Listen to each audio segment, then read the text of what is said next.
Hello and welcome to Respect the Crit. I'm your host and Game Master Ian Duncan, and I am joined by some incredible people. First, Jamie Lee-Bonés. Jamie. Hello, I am Jamie, and I play Elo, the modified medical droid. Highly sought after modified medical droid. Yes. From our last episode. 5 stars on Yelp. Yeah, 10 out of 10. Would input again.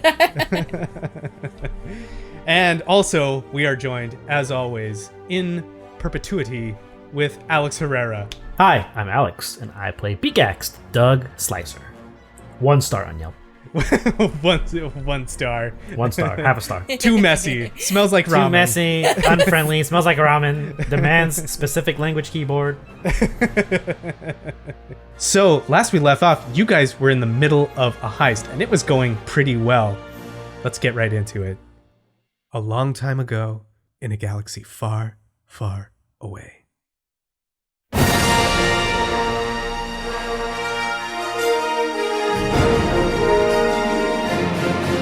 Episode 32, Gold System Getaway, Part 1. The plan is in motion. Beegax, Elo, and the crew of the Way have done all they can to prepare for the ambitious takeover of 2 sets of artillery. And with the sudden death of criminal Zalto the Hutt, they race against time in order to raise chaos amongst the factions in and around the planet Socorro in order to escape the frontier system.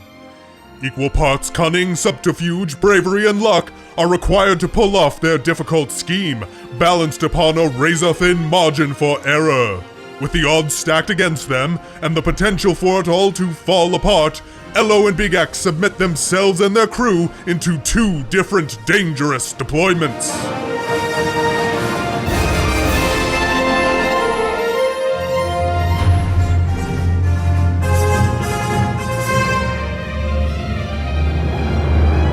Who's going with who? Let's split up the teams. That's what I was wondering, too. Great question. I think the 2 of you are headed in opposite directions, but now that you have a crew, you can take who you want to come. All right, Alex, you take Obram. You know what? If he turns out to be a Force user, you're going to be real mad. That is so true. Who do you feel like you need with you, Beegax? Because you need a particular set of skills. I really just need to put something in a button. Well, no, you don't have to just push a button. Because you're plugging in things and letting them go. You got to wait for them to finish. So And we hopefully essentially get us still paid, hopefully. Yeah, both of us require And get the guns too. I think that's Yeah. still a component, right? Get which I should probably I think I think getting control of the guns on the Star Destroyer, I think a lot of that is really automated. Mm-hmm. So Beegax can slice into them, but there's a lot of backups, right? They have the best tech available. So there's got to be somewhere manually you got to shut that backup down so that you can remotely take over. The guns on planet, I think those are manual guns, kind of like guns on the Millennium Falcon, guns on your ship. They have automated targeting and all that kind of assist and shit like that, but you have to be there. Someone's got to be there to be on them. So we got to get onto the Star Destroyer, and then we have to get to whatever controls the guns, hack that while turning off the security systems. Man, think in New Hope where they've got to turn the tractor beam off. Mm-hmm. I think it's something like that. You got to manually shut down the backups and then you can hack in to wherever. Boy, oh boy. I would say Elo takes Gur because he's really good at subterfuge. You need that aspect with you, and maybe even Creed. Yeah? Because you need muscle. You're going to fight against some thugs, the triumvirate's thugs, and I'm hoping to get in and out without fighting anybody. yeah, with Gur, I think that's possible. That's the dream, babe. that's the dream. I mean, I think on the Star Destroyer, the less people, the better. Honestly. Yeah. Maybe I need Gur then. So I'm thinking maybe I take Verse and Creed. Yeah. And you can take Gur. Rat stay on the ship. Yeah. I'll leave Obram in Verse's place then. And then Rat is our getaway driver. So just to be clear, I've got Elo is going to the meeting with Verse and Creed. And Beegax is taking Gur and Rat, who's going to basically just hang out on the ship as like getaway driver. Obram's gonna chill on planet. Yeah, what was the name of the planet Chai Chai's on? He's not on a planet, and he's not gonna be on that planet. He's gonna be in the area somewhere around Lahan. Stealing from people, because he's a pirate now. Yeah, he's a pirate. Which I picture as being so adorable. I know, right? He's like so cute. Oh, Chandrafan pirate. So fuzzy and small. So really quickly, just so that I understand my part in this, is that I'm going to take this meeting with the triumvirate, plug this thing into the system, hopefully us still getting paid, so that I am turning on the alarm and locking them in, and then taking over their guns to shoot at the casino.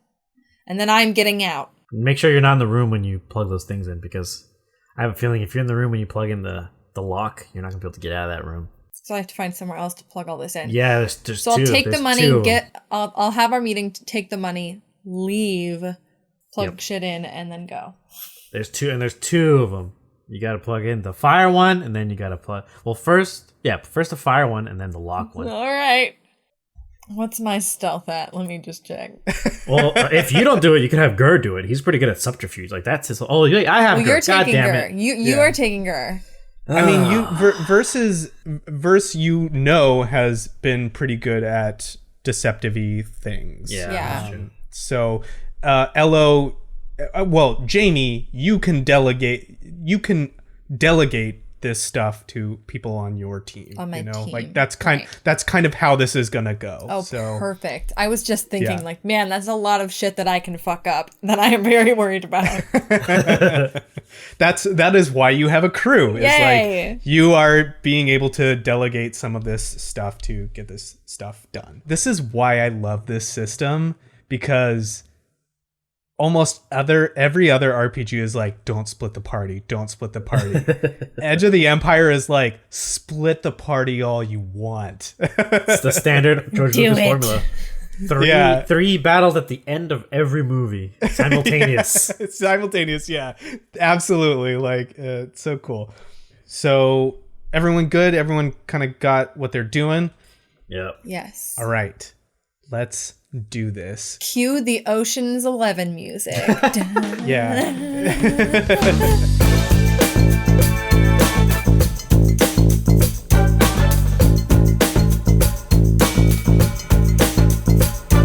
The plan is in motion, and the two parties split. Elo, Verse, and Creed go on their way to meet P4 at Socorro Tower, presumably to meet with the Triumvirate, with Datapad in tow, evidence of the Hutt death on it, expunging them of their deal with the Triumvirate and hopefully getting paid, but also clearly implementing them in the death of Zalto the Hutt. Beegax is taking the way, now with some Imperial codes, shaky codes, but codes he think will at least get them on board of the Star Destroyer. He is going with Gur and Rat. Gur looks over at Beegax and he's like, we don't look anything like Imperials. We are going to have to be covert as possible. That's why you're here, big guy. And he'll look at him for a second. Give me a minute, and he'll like push a button or slide the pilot's chair as he gets up, hobbles to his quarters really quickly, and opens the drawer that has the tattered-ish Imperial uniform. I think it's still intact. I think there's like a blast mark maybe in the center. I think you have it. Yeah, it's just like shot up a bit. And he looks at it and he's like, oh, well, hopefully this passes. And he puts it on, and he's gonna go into Borsk's chamber. He's like, I need to borrow something again. Old buddy who I never met. And he's gonna go get like one of those ceremonial sashes, right? And he's gonna wear it to cover the blast mark where he got shot right in the chest. Okay. So he looks like some sort of Imperial diplomat from a different place, but still loyal to the Empire. Okay. And he goes back in his quarters and he gets out something he hasn't worn before, but he does have, if you'll let me do this. Every Imperial officer, even ISB officer, has a hat.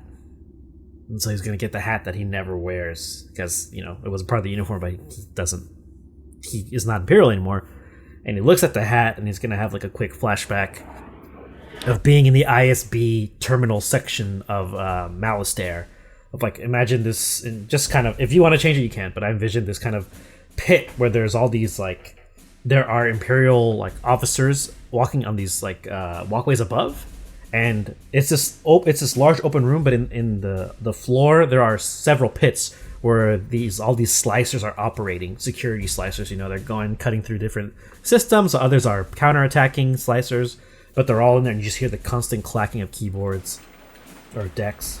Yeah, I imagine like the New York Stock Exchange almost, but like all Star Wars'd up a little bit. Yeah. And like every dip, every pit is like littered with monitors, and then it goes to one that has Beegax in his pit with Chai behind him, and they're just like working, and Beegax quickly like comes back to where he is and looks at the hat, and he grumbles, Griff, puts the hat on, and he goes over to the pilot's seat sitting next to Gur, and he looks at Gur for a second and then looks back forward and adjusts the system so it's the ship is still on track. Very snazzy.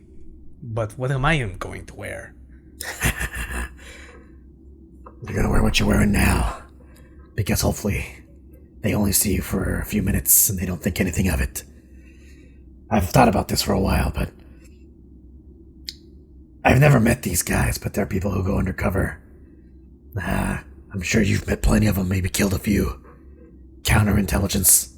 I have an idea of what you're talking about. Yes, I think I can talk my way into being offering information, espionage, that kind of thing. A lot of people, they assume things about Bothans, and this is a double-edged sword.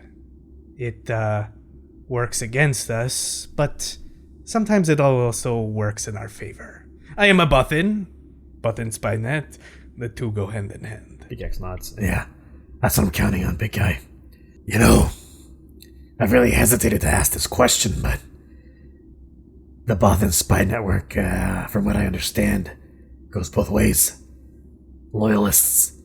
And he stops, and he looks at Borsk for his reaction. I'll probably roll for this, but if you want me to, but he says, and traitors. Which one were you? I am simply a cog in the system. That's a good answer for someone who doesn't want to give a real answer. I'll accept that. Well, if anything pops off, you got, get something you can use. We picked up some extra gear. Yes, I'm hoping it doesn't come to that, because we are outmanned by a lot. Yeah, but here's the thing about Imperials. If they're not expecting you, you can cause a lot of damage before they send appropriate force. Right, Beegax continues the ship on its course out of orbit and into the Star Destroyer's, perimeter. Yeah. So yeah, the Star Destroyer. Well, it's not actually. I should say it's much smaller than a Star Destroyer. It's still a big ship. Like it's okay. I know what you're talking about. It's still a big ship. It could the way could easily fit inside of it still, but it's much smaller than like a big Star Destroyer. In fact, it's a Vigil class corvette called the Severity. I'm gonna look at Vigil class because I want to make sure it's the right one. It's very similar to, if you've seen the Moff Gideon's ship on Mandalorian, it's kind of like that. Okay, yeah, those are not monstrous, but they're pretty big. Yeah, think like a fourth of a Star Destroyer or something like that. Anyway, Vigil class corvette, if you want to look it up to have like a visual thing of it. You come aboard on this ship. Your codes go through, and I think there's a minute of tension there where like an officer is like send transponder codes, and like there's nothing for a little bit, and you're like, oh, are we gonna make it? But yes, they do go through. But Beegax, now the clock is ticking. Yeah, Beegax will look to Gur. All right, the codes are in, but something I didn't tell anyone. We got a couple, not too long. I don't got that long. They're old codes. So we gotta make this fast. Okay, where are we headed first? I need you to turn off security. I take it you're familiar with this type of ship's layout? No, I am not. Beegax just kind of, in his mind, he's thinking like, "You're not that great a spy." Now I realize. Loyal. He was a loyalist. In his mind, Beegax is like, "Okay, he chose the side. He chose the Bothan side. Awesome, that's good." So he'll just continue. All right. Well, I think it's. And then I'll roll for it if I need to see if I remember like the layout, or at least a basic layout. And I'm not sure which one that would be. I mean, I don't think you need to make a roll for it. I think Beegax would know like basically what the setup of an Imperial ship is. I don't know if you've ever been on one. You can tell Probably me. on But at most one or two. they probably have like, this is the maintenance, this is engineering deck, this is the officer deck, you know, that kind of shit. So The typical Imperial design, yeah, I think. So Beegax will continue. I think it's located. Well, first things first, the hangar security. That could technically work for me, but not for you. You'll have to go in probably second or third deck. Somewhere up there is security mainframe. Find it, turn it off. It'll spark some problems in other areas of the ship, so they won't know exactly where to search first. That'll buy us some time. sounds good. All right. The ship comes aboard, or the ship is brought aboard. Now, procedure is a duo of stormtroopers come aboard to check the ship. How are you dealing with them? I meet them like at the front as they come on. Like I meet them right in the entrance with Rat, and I want them to see Borsk, so they think that like, oh, this is counterintelligence, you know, which I never was. I was never. That's higher ranking than ISB than me.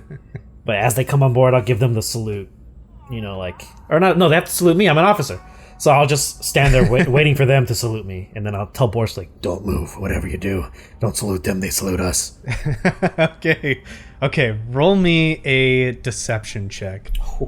We'll call it average, and you can have a blue die to it because you have Borsk with you. Or I'm sorry, Gur. This is Gur. Gur, yeah, Borsk is his dad. Rest in pepperonis. Looking real good. 4 success, 1 disadvantage. All right. They salute you real quick. They're like, routine check of the ship, sir. Just gotta do a scan. Are you serious? And he looks up at the trooper, at one of the troopers. Do you know how long I've been on that And he looks at Gur. godforsaken letterbox of a place? And I'm gonna get real close and then use my inner Doug aggression that's always in there, but he doesn't tap into it. And he'll kind of get up close to this trooper. I suggest you and your buddy over here spend more time securing other parts of the galaxy than checking this ship. You understand me, trooper? I need to make dozens of reports, and the last thing I need is for you to waste my time scanning this ship. We're due for a debriefing. We have to go. And he'll look at Gur and kind of like give him a slight wink. Of course, sir. Please. Let us at least get you to where you're going. Detail and all. That's fine. 2 things that you can do to help me. Refuel the armaments, the fuel.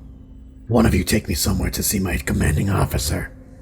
That should make up for this, poor display of a welcoming committee. Maybe I don't include it on my reports.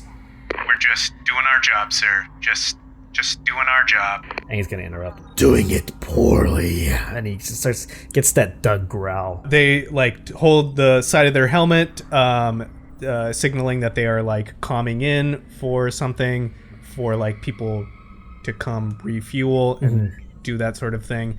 And they escort you towards the edge of the hangar and into the den of the Empire. Alex, can you please make me... Let's see. Oh no, I already know what's happening. My friend's coming back. Wait, what friend? The bad friend. Which bad friend? We have a lot of bad friends. What's his name?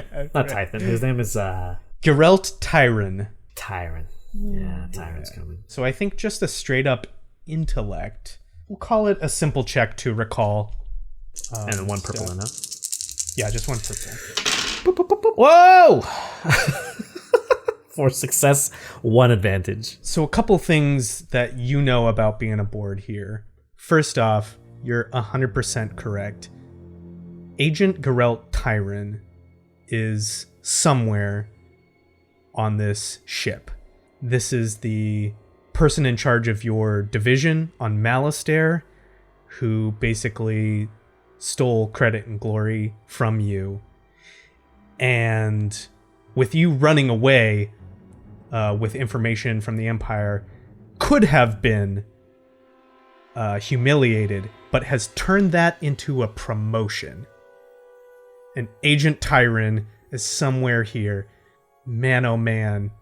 Revenge, if that is what Beegax is looking for, has never been closer. Yeah, it wasn't on his mind before, but if you found out Tyron's on here, I would say maybe he overhears people talking as he's walking down the corridors, being escorted by, I assume one of the troopers or both of them. Both, yeah, there's two troopers with you. Yeah, so he overhears, like, when they pass by, like, maybe an area, like a small mess hall area, and they hear, like, Tyron's being a real hard ass these days. And he just, like, gets the Kill Bill. As he's walking. I think if Gur were to look at him, you could see him tense up a little when he hears the name as he's walking by, but that's about it. Yeah. Now, the danger has never been higher either, but it's never been more in reach. The other thing that you know with that role is you have some files on your deck, which is it with you now, or have you left it? I would bring it with me. I bring it with me. Need it. If I'm ISB, it's not. I would think it's not uncommon to see it carried it with him, especially if he's on board the ship. Like, hey, we just got back from a debriefing. Here's my gear that I normally have with me. So you have some encrypted files on there that, to get more information about them, you need an Imperial terminal, some kind of access to. And guess where there's Imperial terminals all over the place? And the place I'm going is the ship, the security place. Yeah. So these things become apparent to Beegax as he boards this Imperial naval ship. Awesome. I'm going to use my datapad very quickly to send a message to Rat if I can, if that's allowed. Yeah, you can send a message to Rat. I imagine you're sending it to the ship. And then... Yeah, and then Rat can read it. I'm going to send the message like, when they're done refueling, try to take something off of them. Like, try to steal something from them. Like, either codes or identities. Like, if you can, take it. Yeah, he gives you like an emoji for okay. Rat is like the millennial of the group. Oh my god, Rat. Let's cut away from that for a second. Down to planet.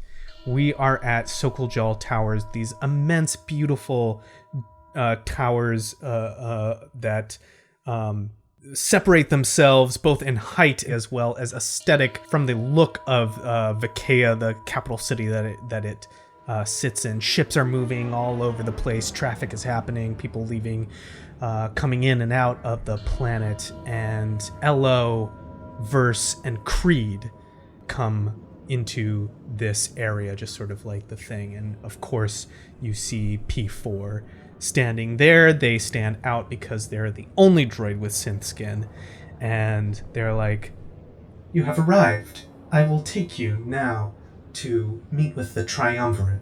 I think Elo, when they're walking up, is sort of self-consciously trying to polish up a little.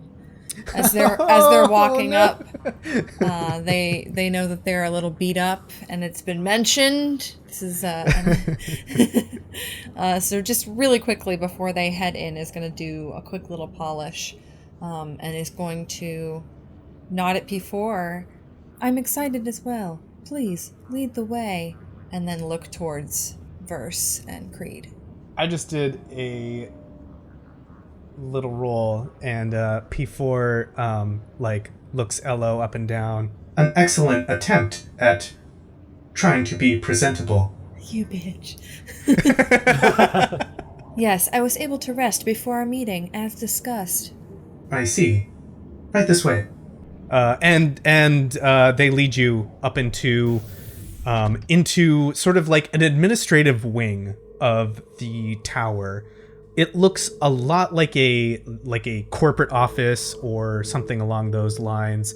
Like, it's very kind of sterile looking, and there are people here that are working at the tower that aren't that are staff that do a lot of the administration stuff, lots of the paperwork things of like people coming in, out, that kind of thing. You can see there are like designations and areas for other parts of the tower.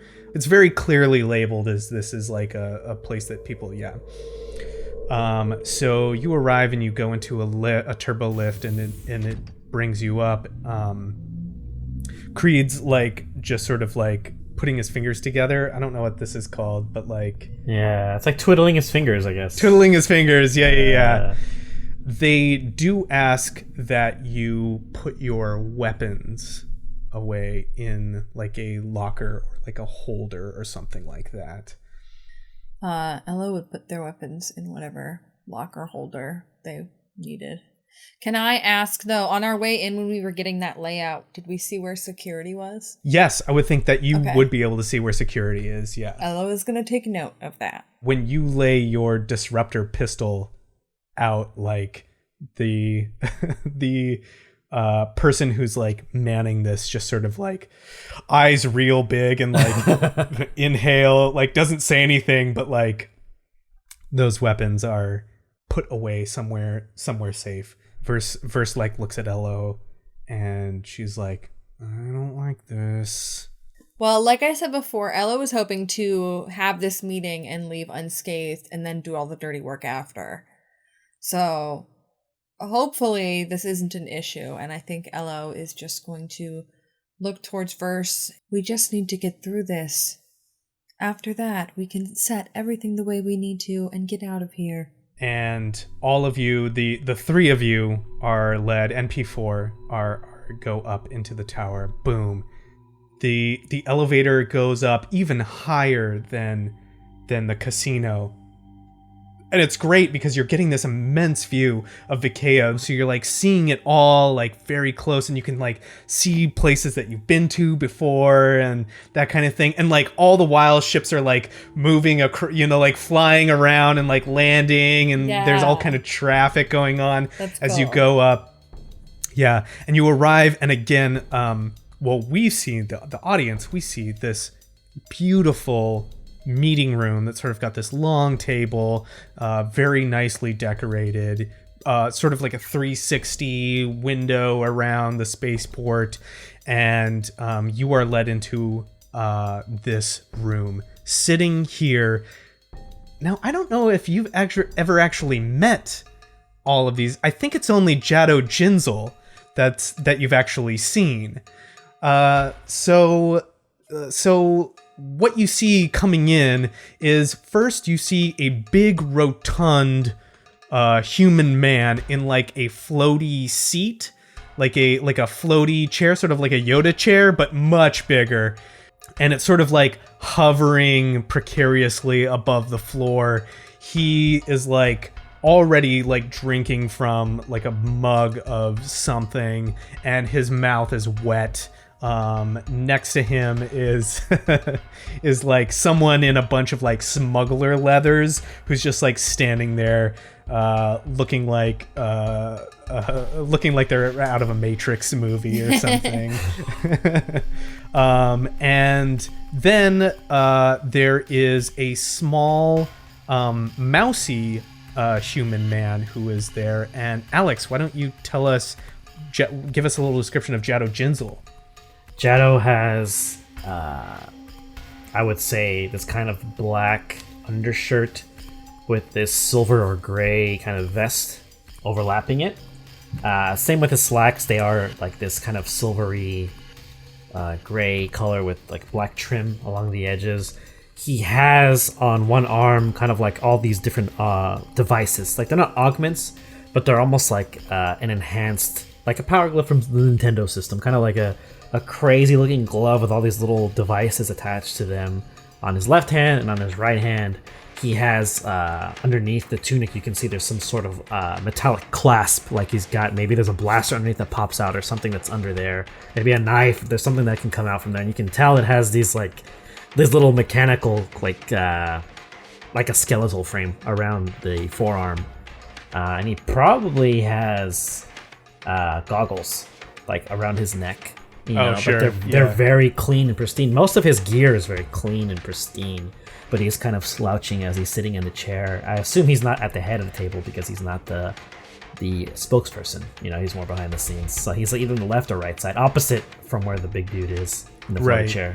And yeah, at the head of the table is this human woman who is standing there with the backdrop of this spaceport behind her.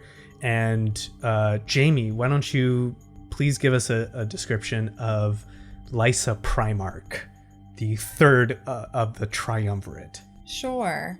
I'm hoping that I don't mess up any canon that I may have established before. But from what I can recall, Lysa is very tall, very slender, and has these enhancements or cybernetics that she uses and almost flaunts in her movements, her everyday movements, walking about the office.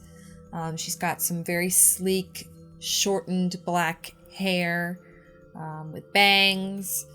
And so severe. So Such severe severe. bangs. Like, this is a chopped bob. No, it is a tight bob. And she's got a very distinctive, large black mole on her right cheek. Heck yeah. Yeah, and the big guy, Leto Cask Typhon, takes a big gulp from his thing, and he's like, "You're able to pull it off! Oh, that's impressive. I can't wait to hear about it. This is going to be great. We all kind of were taking bets that the Hutt would have your number. But I got to say, I'm impressed to see you walking in here alive. I mean, you don't have the little guy with you on the feet, the dog, but it seems like things turned out." Yes, it was quite a feat. I actually was able to capture everything on video, so any questions you may have may be answered with that. And Elo's going to begin to pull out the recording that they have of the Hutt's demise. If that's what it's titled when she pops in the VHS. The Hutt's demise. File save as, yeah. File save as Hutt's demise.mp4. Yeah, it should be noted, P4 moves to the side of Jado Jinzel, and I think just runs their synthetic skin hand along the back of the chair as they move to the side of Jado Jinzel. Also, there is standing more in the shadows, but off to the side, is Varlo Jakal, spaceport administrator, who Elo would recognize. He's just sort of he is like a dark-skinned Socorran male who's on a data pad, just sort of scrolling and watching as everything goes on. He seems very pleased to see you, but then again, he always seems pleased. Leto Cask is like, "Yeah, hook it up. Let's. Anyone got a VGA cable? We need. Let's get it going." Elo is going to matter-of-factly sort of walk around the room as if not intimidated by these bigwigs of the crime syndicate, and is going to plug in and play this back. I imagine they plug it in, and then the controls go to Lysa. Lysa looks down, sees, and then throws it up on the on a screen in front of everyone, so it's big and on display, and everyone is watching Elo and Beegax. It looks like negotiation at first, and then suddenly Beegax pulls a pistol and things pop off, and they kick the kick the Hutt out the window, and there's a bunch of screaming, and then Lysa clicks pause, and you can see Leto just laughing in his chair, big belly laugh, like, oh yeah, oh look at him go, oh this is great. What do you say? What do you say, Jado? Isn't this good? This is good. Watch, it's better than any hollow vid. Jado kind of just has this really small smile as he hunches over in his seat. It's something I've waited to see for a while. And he looks at P4 and he kind of licks his lips. But I want to know, did he beg for his life, or did he say nothing and just splat on the ground? I can neither confirm nor deny what his last words may have been. His remains are still splattered at the bottom of that tower, however. Jado kind of like rubs his hands together as he looks at Elo when they speak. You are an interesting model. Who built you? Oh, I love it. It's so grimy. I get like a shiver in my spine when I talk like this. I was a mixture of multiple models. My maker combined different parts in order to create me to best efficiently heal my companion. Now, if you don't mind, I'm hoping that I can get paid and off of this planet. My companions and I do have other things to do, and I believe our arrangement is through. And they are directing that specifically at Lysa. Like, okay, are we done now? Got it. And Lysa says, I hate this. Okay, I think Lysa is, like you said, going to verify this information, sort of have somebody check through it to make sure that it's not fraudulent, like something was created to show this image. I can check the authenticity of that video. And P4 stands there and just like plugs a finger into Lysa's console. It seems the video was not tampered with. This seems to be legitimate. Oh, if I may add, when P4 sticks their finger in the device, you hear Jado go like, like he's using this like little weird noise. Oh yeah. Why? He's a droid. He's a droidophile. Like that's his thing. Yeah, I think they share a look too. Like they make eye contact when it happens. Click. Yeah. Cool. And Elo is actually going to say, if you don't believe the video is true, again, I urge you to go and see the mess at the bottom of that casino. That is real. That is a Hutt's body. Now please, I do have other pressing matters to attend to. Lysa is going to look towards P4. If it is true, then you did your job. Pay the bot. P4 just like does an efficient nod and immediately goes to their datapad. 7,500 credits are sent to your account. It is done. Perhaps if you're ever back on this planet, we can work together again. You seemed very efficient. Verse steps up and she like nods and she's like, what about the body? Lysa is going to give a little wave over to her second in command, who's over in the shadows. Varlo Jakal. Varlo is going to give a little wave, and then hopefully, if you'll allow Ian, he is going to walk over to a closet, open it up, and the body will just fall onto the floor. Yeah, okay, totally, yeah. There, take it. Oh, I like that. It's like, we're not even dealing with it, like you deal with the body. Yeah, it's yours. That's so Nice. fucking good, Jamie. Nice. Yeah, the body just like, and it's not, first of all, it's not looking great, No. and it's not smelling great at this point. And Creed, like, he like looks at he like looks at Elo and Verse like, and just like walks over and like picks it up and he's like makes a face. It like smells so bad. Well, I guess our little deal's done here then. Everything goes back to the way it was, and the Hutt's not our problem anymore. Man, today really was a good day. Let's have a drink. Cask already is like going to the bar. He's like coming over, bumping into Jado Jinzel and like giving him glasses. He comes over. He like does a like hand him out motion, and his lieutenant with him just starts like pouring stuff and handing it to Elo and Verse. Stay and have a libation with us. This is from my brewery. I don't think they need that. It seems like maybe they need, and he kind of eyes him up and down, Elo, a cleaning thoroughly. I couldn't have said it better myself.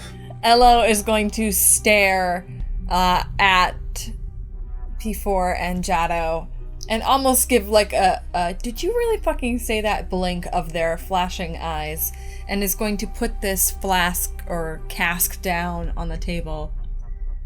We actually don't have time for either a cleaning or a drink. As I said, we are hoping to get off planet later today.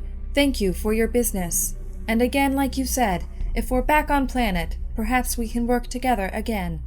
Yes, there's always room in Jado's stable for interesting and exotic droids.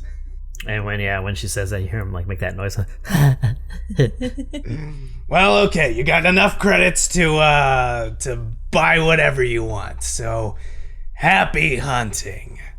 And Cask just sort of like waves you away. What's Lysa's final remarks at the end of this? I think Lysa is going to grab a hold of this. I picture for some reason she drinks out of a champagne flute all the time. Absolutely. Grabs this champagne flute, and as they're watching Elo and Verse and Creed walk away, is just going to down this champagne flute and then begin to celebrate with these other triumvirate members. Like, let out a little yell, like, yes, we've done it! You know, like, how are we going to take this city over now? They're just like watching the video over and over again, just like playing it over and over. Mm-hmm. I'm glad that this is about to happen. Yeah, so Verse looks at Elo. You go down the elevator. There are people with you, just like escorting you down this elevator. And Verse is like, okay, part 2. You ready? Part 2. Let's go. And Creed's holding this corpse, and he's like, what are we going to do with this?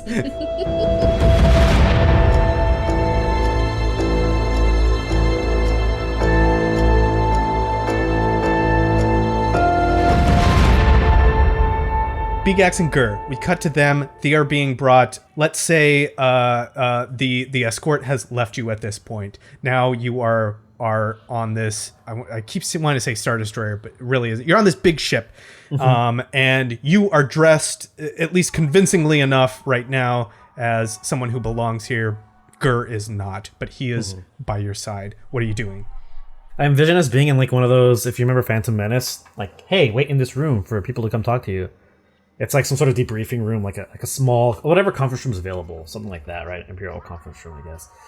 And as they're in there, Beegax immediately goes over to a panel on the wall, out of camera view, and just plugs in for a second and just turns off the camera in that room, if you can.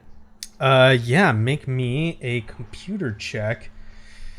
I mean, I think it's just an easy check to get into a camera. Let's call it an average check. Yeah, okay, let's call it an average check. That's 2 purple. 2. 1 success. Everything else wash. Boom. Yeah, you get in, access point, cameras are off in this room. Okay. He looks to Gur. All right, buddy. You're up. And he hits a button. Door opens.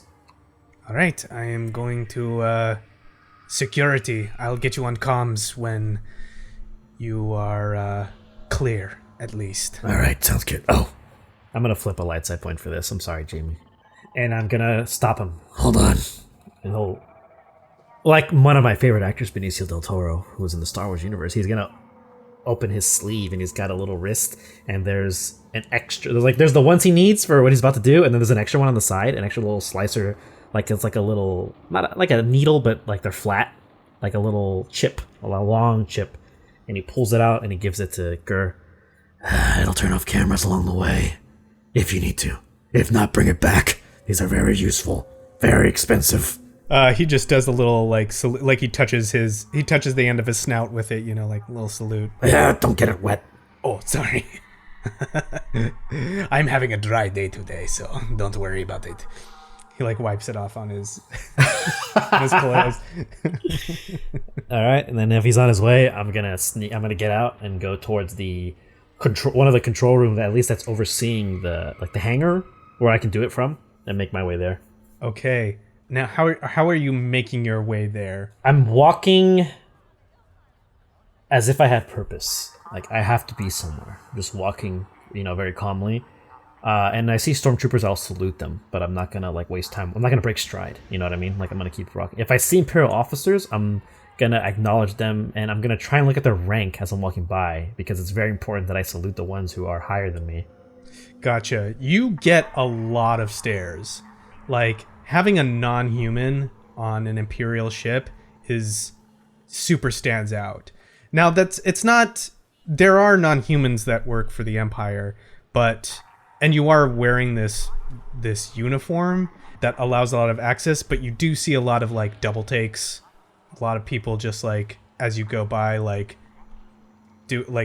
hesitant to do a salute. The fact that he got double takes, it's not unfamiliar to him, because being a Doug working for the ISB in training with all those other weirdos that he was with, the non-human ones, they all got stares, especially when they were when he did the other I guess, I don't want to call them classes, but the other training he got that wasn't Slicer, like the pilot training I mentioned where it was very brief basics. I want to say that he was the only non-human in that class, in that training class. And it's xenophobia. It's just the Empire's xenophobia, and he's used to it. So when he's walking down the hallway getting the double takes and they're saluting him, it's almost like he's like, "That's right." You better criff and salute. In his mind, Mm-hmm, mm-hmm. So you are getting clocked. I need you to give me a deception check. All right. And I am going to flip a dark side point and upgrade one of those to a red. So let's call it a hard deception check. 2 purples, 1 red. 2 purple, 1 red. Okay, here we go. Wunderbar. 2 success. Okay, fantastic. Yeah, so you're able to make your way through these halls and into the place that you're trying to get to, which is like a security wing, but overlooking the hangar. So basically A New Hope, something like that, where they're in that security wing overlooks the hangar. So he will make it to the hangar bay security terminal or security wing. You do. It's occupied. There are people there. Can I help you?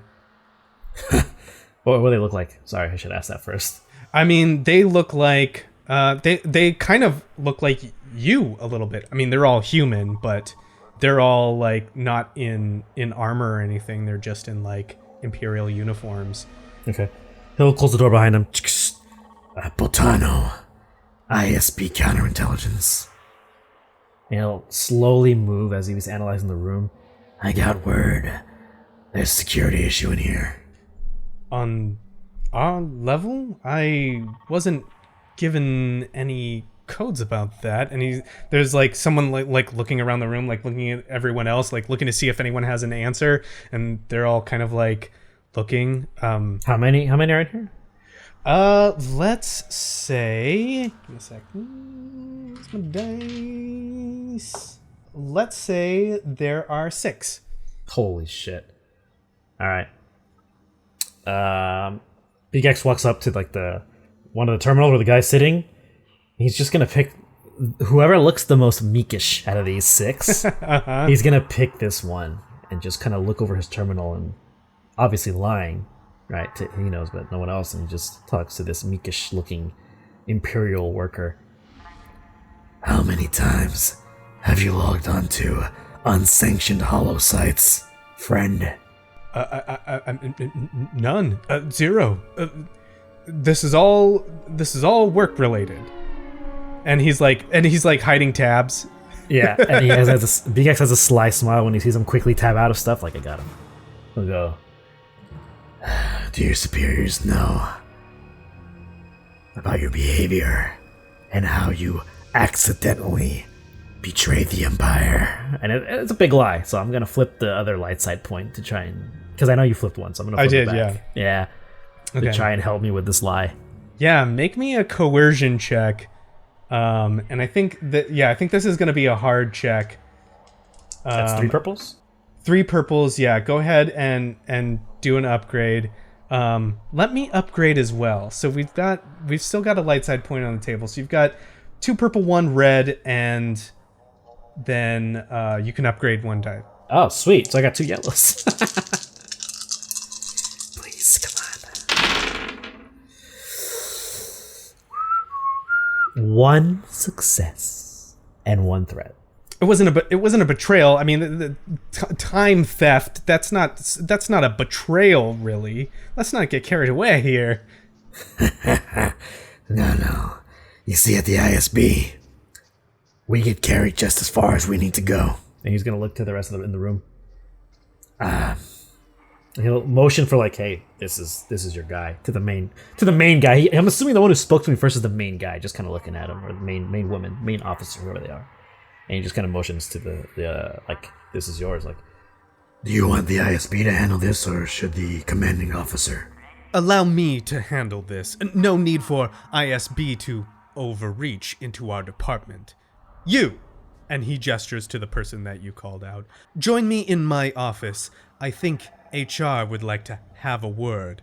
The rest of you, as you were. And they leave. As they do that, Beegax is like, I'll hold the fort for you. And kind of smiles and gives them a nod. All right, so yeah, so they brilliant. go. They leave. So there's still some in here, right? Yeah, there's like 4 people in here. 4 in there? But you have like an empty console and everyone's just kind of like looking around. They're all trying to like do their jobs, but there's been this like disrupting element that's come in, so they're like kind of on edge. Yeah, so Beegax will walk around. He'll put his deck down on one of the empty consoles. I'll do the commanding officer's console, just put the deck down. I need the room. And he won't even turn around and look. He's just trying to convince him to get the hell out. Roll me another coercion check. We'll call that, we'll still call it a hard check, but I'm going to give you a blue die because you've successfully like managed to make people uncomfortable. Yeah, and this is hard without upgrade or hard with upgrade? No upgrade. So just 3 purple. Yeah.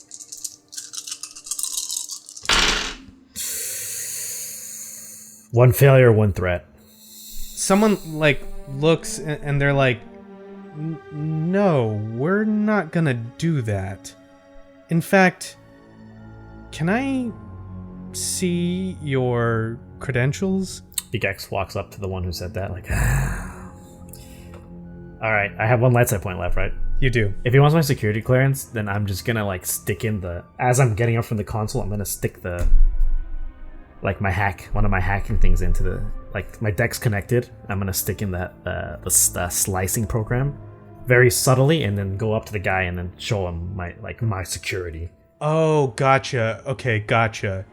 Can we do this? I think I've got it. Okay. So let's say you spend a light side point to basically just like steamroll over this person. Like you go up to them, plug in to the terminal with your deck without saying anything, without showing anything. Oh. Yeah.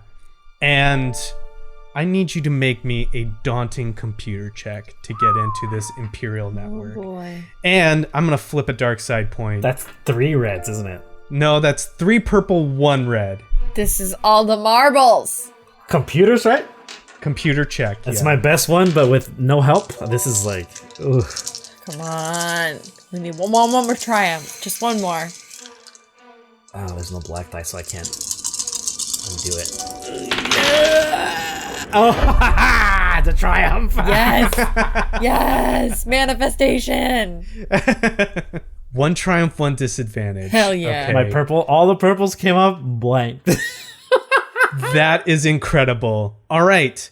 So that's a crit. We've got to respect that crit. Man, you're on a flippin' roll. It's been 3 games with triumphs. Yeah, no kidding.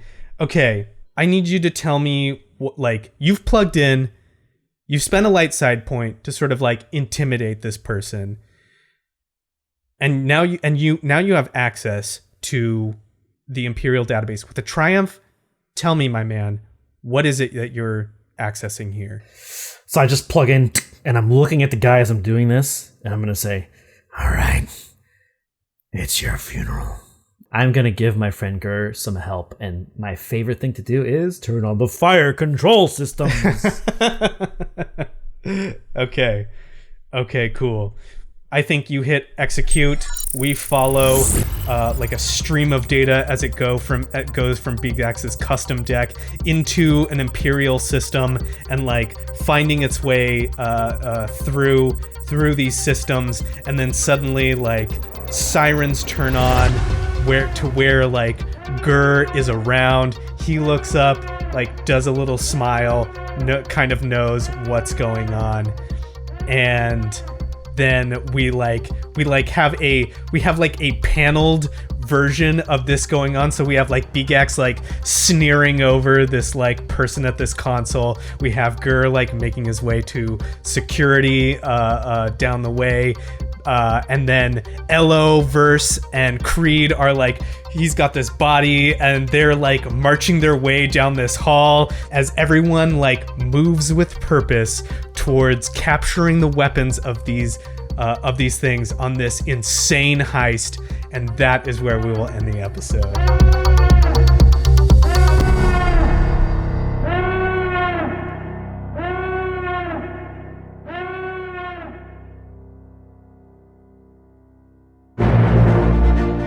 Thank you for listening to this week's episode of Respect the Crit Empire's Edge. If you like what you heard, please consider supporting us by giving us a 5-star rating and review on Apple Podcasts. It's easy, free, and helps other people learn about the show. And we love reading your feedback. For more information about the show, visit @RespectTheCrit on Twitter and Instagram. Or come chat with us on our official Discord server. Beegax is played by Alex Herrera, who you can find on Twitter @AE Herrera or on his Twitch channel, WadeWolf10. Elo is played by Jamie Lee-Bonés, who you can find on Instagram @jamie.lee.bones. I'm Ian Duncan, your GM and MC, and you can find me @idunks on Twitter and Instagram. The original music featured in this episode is provided with license or permission by a variety of talented artists, whose information and credits are linked in the show notes. Please support them by visiting their platforms to check out more of their work, and tell them how much you like their music in our show. The Star Wars role-playing system is published by Fantasy Flight Games. And remember, whatever the system, whether it's a miss or a hit, you always gotta respect the crit.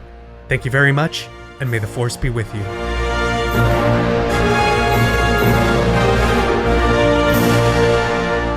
If you could also reprise your role as Lysa Primarch. I remember she was bendy, and she had like cybernetic enhancements. Yeah, she had cool cybernetic enhancements that she liked to show off, and she was flexible. That's right, she was very flexible. Yeah. When I said that comment, by the way, I was thinking in terms of like, I want to have like a cool Kill Bill fighting moment. Like, I didn't mean like flex. I feel like it came across as being like, oh, she's just randomly flexible. No, that's what I was picking up. Like, she does yoga and martial arts, and she's just incredibly limber, so when she has to hack people's shit off with a katana or a vibra sword, like, she like can do it super cool. I totally picked up on I'm glad somebody understands me. I think we all did. I mean, pretty much same picture.